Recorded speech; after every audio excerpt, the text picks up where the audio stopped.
નમસ્કાર દર્શક મિત્રો, એસડી ન્યૂઝ ગુજરાતી ચેનલ પર આપનું સ્વાગત છે અને હું આપની સાથે વૈશાલી પુબારુ કરીશું નજર આજના સમાચાર પર।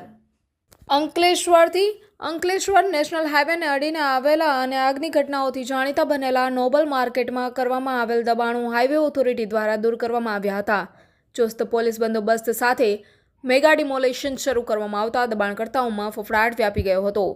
ગુજરાતભરમાં પોલીસ દ્વારા હાલમાં અસામાજિક પ્રવૃત્તિઓ સાથે સંકળાયેલા તત્વો સામે કડક કાર્યવાહી કરવામાં આવી રહી છે, ત્યારે અંકલેશ્વરમાં ગેરકાયદેસર પ્રવૃત્તિઓ અને આગની ઘટનાઓથી કુખ્યાત બનેલી નોબલ સ્ક્રેપ માર્કેટમાં પણ તંત્રની રડારમાં આવ્યું છે અને હાઈવેને અડીને કરવામાં આવતા દબાણો પર નેશનલ હાઈવે ઓથોરિટી દ્વારા જીઆઈડીસી પોલીસના ચુસ્ત પોલીસ બંદોબસ્ત સાથે દબાણો દૂર કરવાની કાર્યવાહી કરવામાં આવી હતી।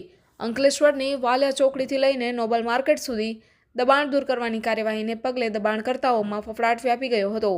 આ દબાણ દૂર કરવાની કામગીરી દરમિયાન અંકલેશ્વરના પ્રાંત અધિકારી ભવદીપસિંહ જાડેજા, મામલતદાર કચેરીના નાયબ મામલતદાર ભરત પટેલ, યોગેશ પટેલ, પડકોદરાના તલાટી રંજનબેન અને જીઆઈડીસી પોલીસ મથકનો સ્ટાફ ઉપસ્થિત રહ્યો હતો। Reporter Jayesh Prajapati, SD news Gujarati, Ankleshwar.